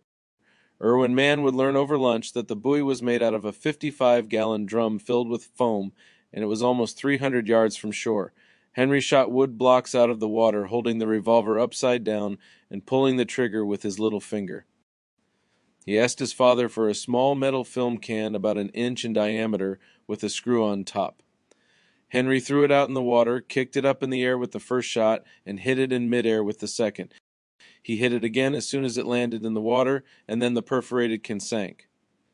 Finally, Henry locked his elbows into his kidneys and held the revolver at waist level in a 2-hand hold. He was aiming it at a medium-sized piece of driftwood about 8 feet in front of him that had washed up on the shore. Suddenly a stuttering blast erupted from the revolver and fragments of the fragile wood flew into the air. Irwin thought that the noise sounded familiar, and he realized with amazement that it was the same sound made by the submachine guns the Germans had used in Warsaw. Henry opened the cylinder and pointed the gun's muzzle at the sky. He pressed the ejector rod with his thumb, and 6 empties fell to his feet. I'm down to right at 1 second for 6 shots. Ed McGivern could shoot 5 4/10 of a second, but that was with a .38. You can shoot a more powerful revolver faster than you can A, because pushing it down out of recoil helps you pull the trigger double action. Sorry I wasn't explaining what I was doing, but shooting a revolver well takes a lot more concentration. Let's have lunch and then you can shoot some more. Irwin Mann was even more quiet than usual as the 3 of them sat on Big River rocks and ate the sandwiches Catherine Bowman had packed for them. She hadn't been certain what foods Irwin might find offensive, so she had played it safe and supplied roast beef on buns, a big thermos of lemonade, and another of coffee. After finishing his sandwich and lemonade, Walter got up and went over to his camera bag to retrieve his Contarex. He walked down the riverbank and started framing various shots of the river, his sort, and their guest. Irwin Mann, who was now alone with his young friend, finally spoke up. When I was a young man, before the war started, Henry, I knew nothing at all of how to use firearms. In fact, not a single relative or person I knew had any experience at all with guns of any kind. My entire family was killed by the Nazis in that war. I could not find even a single distant cousin after it was all over. My wife's sister, your Aunt Sophia, was the only one alive, and that is because she was here in America with your Uncle Max. Henry looked at the sadness in the older man's eyes, but he said nothing. I was shipped off with many others to a compound in Poland. We were slowly being starved to death. Some of us fought back, finally. We captured some weapons, but none of us knew how to use them. We had to figure them out as if they were strange machines dropped from another planet. My friends were doctors, engineers, and architects, and not one of them had 1/10 of the knowledge that I have seen you demonstrate today. He kicked at a small stone near his foot. We fought for many days, but we were too few, too unprepared, and too unfamiliar with how to defend ourselves. I was very lucky to escape alive into a safer area, through the sewers. The others I was with were not so fortunate. He took a breath and came to a decision. Let me show you. Irwin Mann retrieved his briefcase and withdrew the large hardcover book from it. He opened it to a page he had marked with a scrap of paper and handed it to the boy. Henry Bowman held the book in his lap and looked down to where Irwin Mann's finger was pointing. The words were in a foreign language. This is the concentration camp at Treblinka in Poland. I was someplace else, but it was much the same. There was a black and white photo of a German soldier with a Mauser rifle slung over his shoulder, smiling at the camera. In front of him were about a dozen men, all painfully thin, dressed in clothes that were one step above rags. The soldier was dressed in a heavy wool overcoat. It was obviously very cold. Turn the page. Henry did so. Another photo showed a soldier holding a 9mm Luger pistol in his hand, urging another group of undernourished, miserable-looking prisoners to move onwards. Each of the captives was nude. Those prisoners in the concentration camp are no longer fit to work. The soldier is making them march to the edge of a big pit where they will be shot and pushed in. Do they know that's where they're being taken? Of course. The camp prisoners, the ones who were strong enough, were forced to dig the pit themselves. Every week, the ones who were not able to work as hard as the soldiers insisted were taken to the pit and executed. Those men knew exactly what was going to happen. This picture is Henry paused, groping for the right word, a reenactment of what happened at the CO entration camp. It's not a photo that was taken when this was actually happening. He was making a statement of fact. No, Irwin exclaimed. These are not actors. The arrogant Nazis were proud of what they were doing. They did not mind that their evil was recorded on film.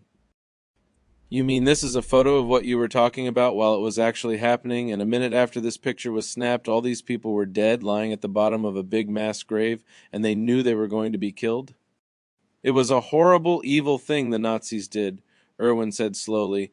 I know, but that's not what I meant. These German soldiers, Henry said, pointing at the pictures, none of their guns are loaded. What? Irwin Mann was startled at how loudly he had spoken and realized he must not have heard the boy correctly. I'm sorry. What did you say? None of the soldiers' guns are loaded, Mr. Mann. Look. Henry was pointing to the soldier with the .98 Mauser slung over his shoulder. You can see the cocking piece at the back of the bolt. It's in the down position. That means the firing pin's down. It hasn't been cocked. No one carries a rifle with a round in the chamber and the firing pin down. Even if he did, he'd still have to operate the bolt to cock the striker before he could fire the rifle. Just the same as if the chamber was empty. Henry jumped up. Here, let me show you. Henry Bowman retrieved his Mauser and brought it back to where Irwin was seated. He opened the bolt and made sure the gun was empty, then closed it again. See how the cocking piece here sticks out a half-inch, he said, pointing. Irwin Mann nodded dumbly. The gun is ready to shoot. He pulled the trigger and the firing pin fell with a sharp metallic sound. Look at the picture again. The rifle's cocking piece is down, just like this one is now. Irwin Mann saw that the cocking piece on the rifle in the photograph was down, just like the one on the gun Henry Bowman held in his hands. Henry continued, unaware of the expression on the older man's face. And he's got his rifle slung upside down over his shoulder, and the people he's supposed to be guarding are only a few feet away. There's no way he could get that rifle unslung and rack the bolt before all those men were on top of him, if they wanted to be. He turned the page. And look here. This Luger the soldier's pointing at the men that are about to be executed. Henry pointed to the pistol, which was in perfect profile to the camera. Lugers have a loaded round indicator that tells you if there's a round in the chamber. It sticks up about 1/8 of an inch and lies flat if the chamber's empty. It's not sticking up in this picture, and you said these men were going to be shot in about a minute. All of a sudden, Henry thought of something. There must be other soldiers we can't see that are out of the picture, holding loaded guns on the men that are about to be executed, and that's why the prisoners didn't jump the guard and take his pistol. Maybe, Irwin said bleakly, but he knew there were no unseen soldiers backing up the guard in the photo. All of a sudden he remembered opening the captured Mauser rifle for the first time and seeing the magazine full of cartridges. But the chamber had been empty, he realized with a shock. The Jews had no will to resist, and the Nazis knew it. Irwin Mann noticed he was trembling. Henry did not notice this, for he was turning the pages looking for other pictures. Look, here's a soldier with a broom-handle Mauser machine pistol in 7.63 millimeters with a 20-round magazine, Henry said, squinting at the photograph. I read somewhere that was Winston Churchill's favorite pistol, he added irrelevantly. Must never have got his hands on an end-frame Smith & Wesson, Henry muttered under his breath. He turned his attention back to the photo. Anyway, see how this pistol has an exposed hammer and it's in the down position? This gun doesn't have a round in the chamber either. That soldier would have to rack the slide back and release it before he could fire the gun. Henry moved his finger over on the photo. And look at this guy. See the MP-40 submachine gun he's carrying? Irwin Mann nodded. It was the weapon that he had thought of when Henry was doing rapid fire with his revolver. That gun fires from an open bolt. The bolt has to be held back under spring tension before you can pull the trigger and make it go off. See how the bolt handle is all the way forward? That gun's not ready to fire either. And the stock is folded. The only time you should fold the stock on a gun is when you're storing it, or packing it away someplace where space is critical, like for a parachute jump. Henry and Irwin looked through the book for other concentration camp photos. In every picture where the soldiers' guns were plainly visible, not one weapon was ready to fire. Would many people notice this fact as you have? Irwin asked finally. Anyone with any knowledge of guns, my Uncle Max for sure, and I imagine most of the people out at the rifle and pistol range.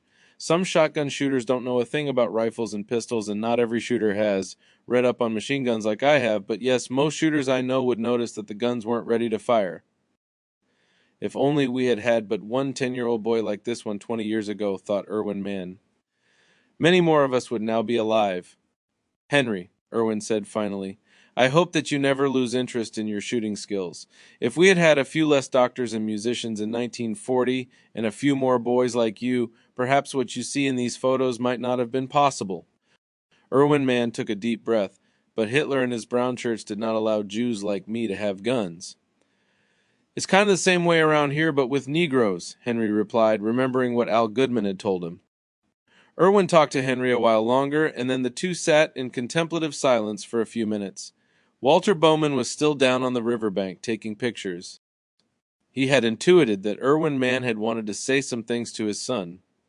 Henry Bowman looked up at his guest as if he had just remembered something.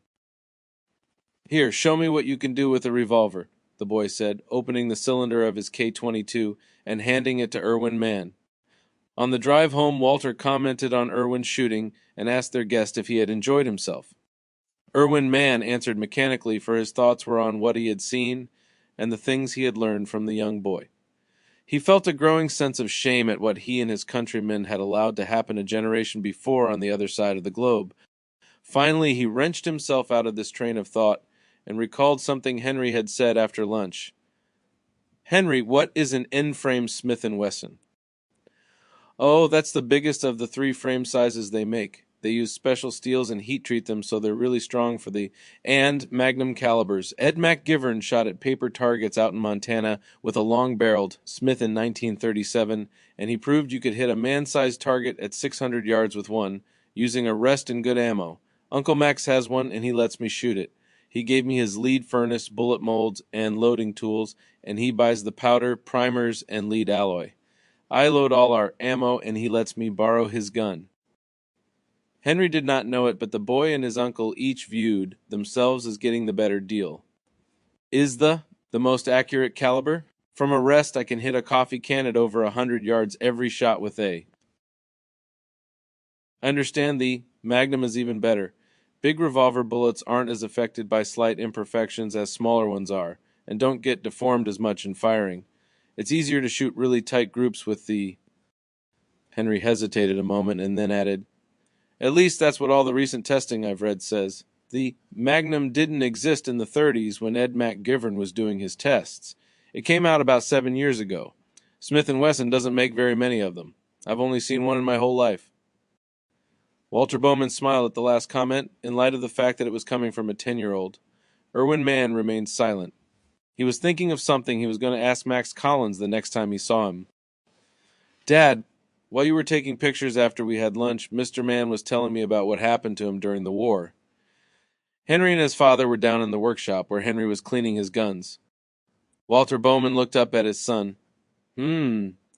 Walter had never heard of Erwin Mann talking about that part of his past.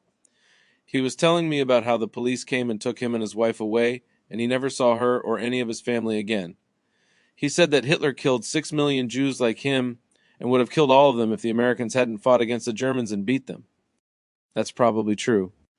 He talked about how none of them had any way to fight back. He said first the police took away the guns that were like the ones the soldiers used, then they took away all their guns. He said he hoped I was always a good shot with as many kinds of guns as possible in case the same thing ever happened here.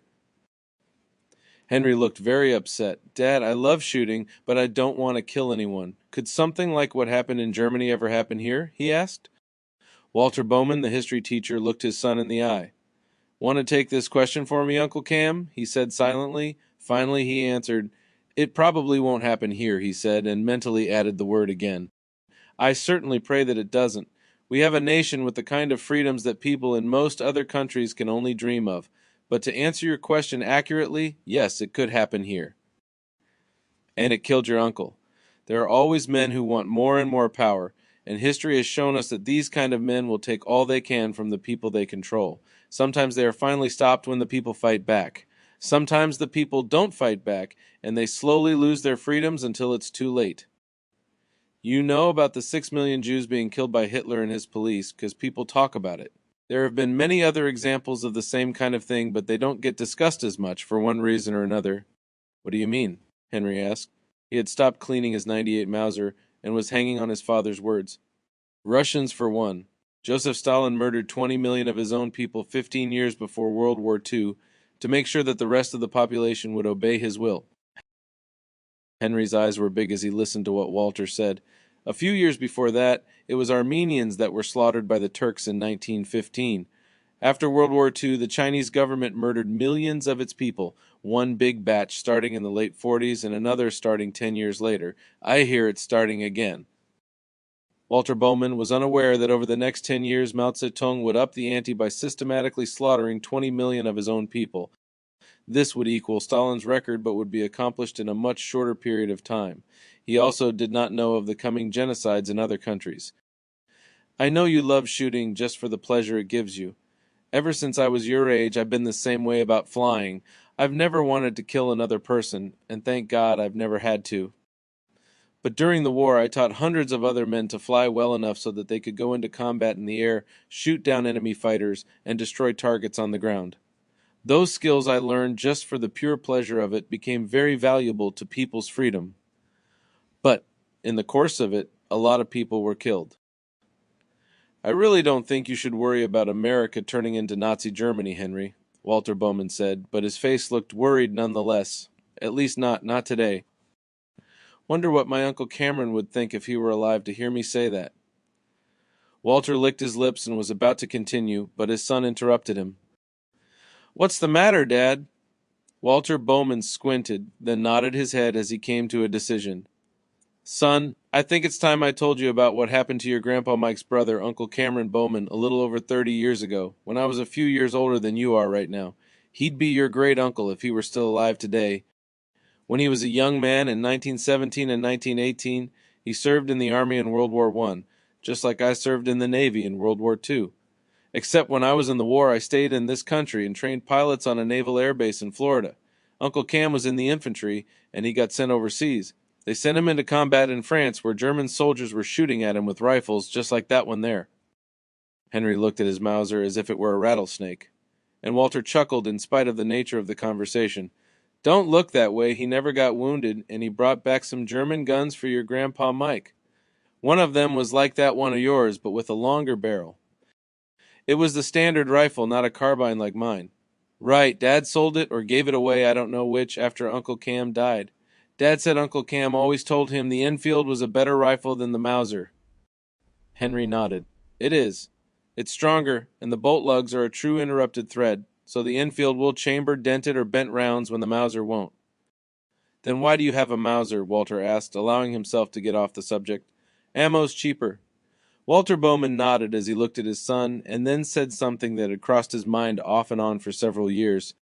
"I wish to hell Uncle Cam was still alive to see you, Henry. I've always thought you had some of his blood in you, and today reminded me of it all the more." He took a deep breath and resumed the story of his dead uncle. "Anyway, your great Uncle Cam had a small farm in the western part of this state, and in 1931 he got too far into debt and he couldn't pay back the bank that had lent him money, so he had to give them his farm instead.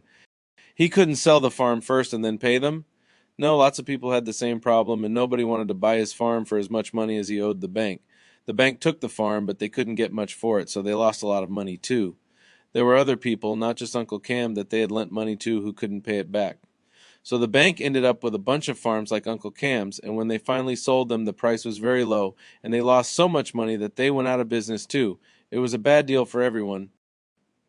So your great Uncle Cam was broke, and he'd lost his house and property, but he had been a soldier in the war, and the government had promised that they'd give every soldier a bonus depending on how many days he'd served. In Uncle Cam's case, I think the bonus was $500 or $600, which was a tremendous amount of money 30 years ago when the country was in the middle of a terrible depression and many people had no jobs. The problem was the total amount the government had said they'd pay all the soldiers was over $3 billion. The government had promised this money, and they were going to pay it, there was no doubt of that. But the agreement was that they were going to pay it in 1945, and that they were going to pay the money at the end of World War II? Henry broke in. "Well, yes," Walter said, suppressing a smile. "But in 1918, no one knew then that there was going to be a World War II.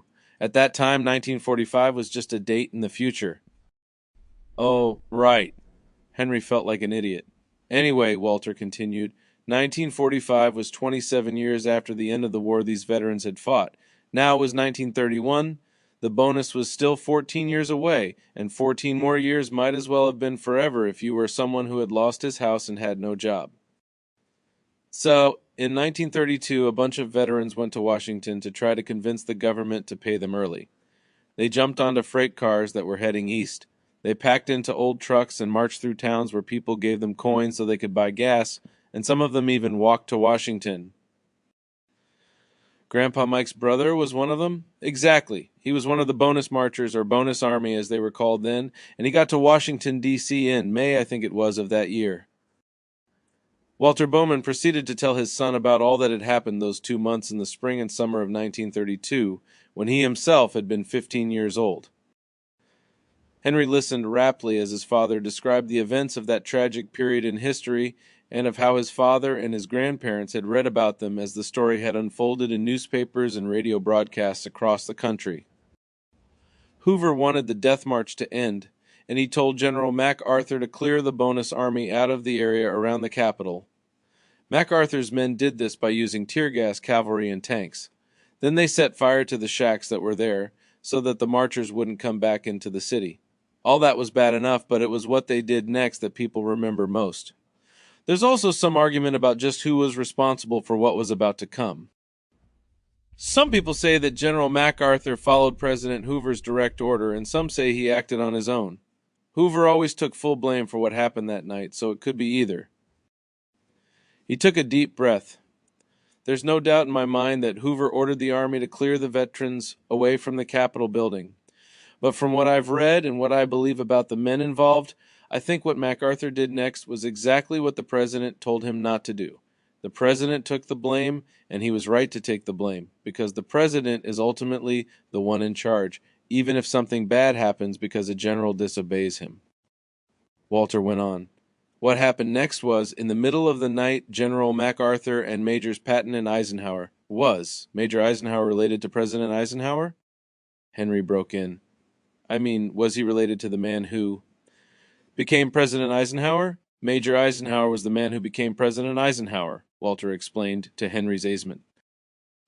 So, Walter Bowman continued, General MacArthur and Major Patton, who would become the very famous General Patton and lead troops in World War II, and Major Eisenhower, who would become General Eisenhower and then President Eisenhower, these three officers led the army across the river, pursuing the veterans they had driven away from the area around the Capitol building.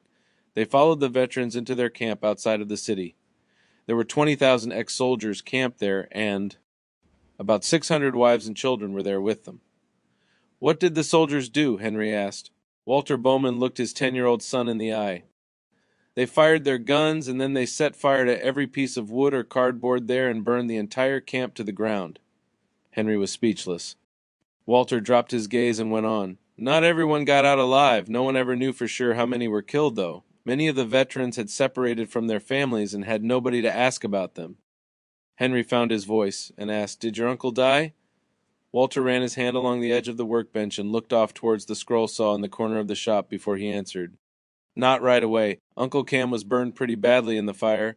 He tried to make it back here to Missouri, but he had been one of the men marching near the Capitol building, and he'd gotten his wrist, or maybe it was his arm, I'm not sure which, by one of the horse soldiers before the army crossed the river and burned the veterans out of their camp.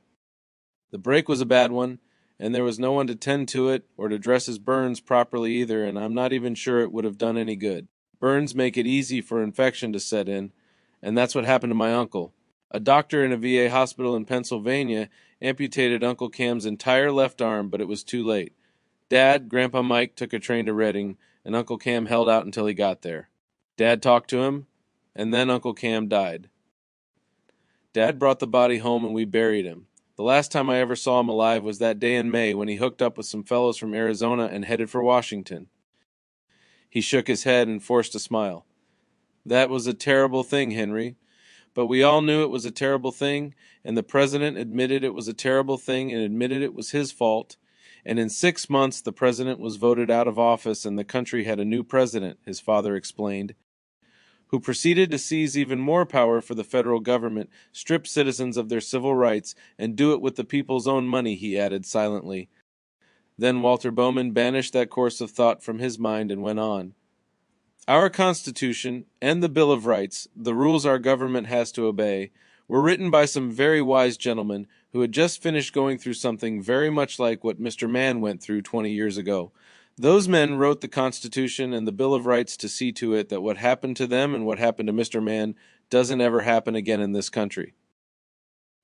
They spelled out all the things that free men have merely by being alive, the freedom to read and say what they believe, to worship in whatever way they wish, and to be free from having the police come take their property and throw them in jail without following due process of law. The men who founded our country also reminded the government, in the second article in the Bill of Rights, that free men have the right to own and carry the very same kind of weapons carried by soldiers in a modern army of the period. That put teeth in all the other promises. It guaranteed those rights by making sure all the people could fight back. That was something Mr. Mann and his family couldn't do. The system of government those men laid out in 1789 has worked very well for a long time, better and longer than just about any other system in any country on earth. Yes, it broke down for my uncle, and I'll never forget that. But what happened to my uncle wasn't the first or the last time the government ignored the rights of our citizens. You and I have talked before about how bigoted people can decide a certain group is inferior and should be treated differently, and that can be just as wrong as what the Army did to my uncle. But that's finally changing. Our president has said in plain terms he intends to make discrimination illegal, and I think he means it. But if everything does go to hell in a handbasket here, the police start searching people's houses, seizing their property, holding citizens without bond, or trying to burn them alive. And particularly if the government starts trying to keep honest people from having guns to defend their freedoms, then Mr. Mann is dead right. The country is going to need young men with your skills to stand up to the stormtroopers that want to crush them, just like it needed them almost 200 years ago. Walter Bowman saw the worried look on his son's face and went on. I think things are getting better in this country, Henry, not worse. By the time you're in high school, I truly believe it will be a lot different. Segregated movie theaters and restaurants, and shaking down Negroes for weapons. Those things will be just embarrassing memories that most people would like to forget. This is turning into rather more than I had intended, he thought to himself, and decided to change the subject. Hey, I've been thinking about that target rig you want to have built, the one you were telling Mr. Mann about this morning. I hadn't realized how good you'd become with a rifle. You deserve good equipment, so I'll make you a deal. You save up the money for the receiver, a Remington, you said, and I'll take care of the barrel and the scope. If you need any help making the stock, I'll pitch in there too. Sound fair? Does it ever? Good. You finish cleaning your guns, then get upstairs to your bathroom and clean yourself. If we've got time before supper, I'll play a game of acey-deucey with you. I'll be done in a few minutes, Dad, thanks, Henry said with a big smile as he hugged his father. Then he looked up. His face had a puzzled expression. Dad? What, son? I understand why the government didn't want to pay the money to the men in 1932, because they had to pay for so many other things that year, and they couldn't spend money if they didn't have it. But when your Uncle Cam lost his farm, were there any people who had money? I mean, pretty much of it, people that were almost rich? Oh, sure, there were still rich people in the country, but my uncle wouldn't have asked them for charity, Henry. He was a very proud man, and he felt very strongly that since the government had promised him his war bonus, it was the government that should help him when he had nothing. One of the senators tried to get the Congress to agree to pay the veterans a smaller amount of money right away instead of the full amount 13 years later, but Congress said no. But the government probably didn't have that money either, Henry said. You said even the banks were going out of business. The government didn't have even part of the $3 billion saved up like they would in 1945. It was too early. Walter smiled kindly at his son.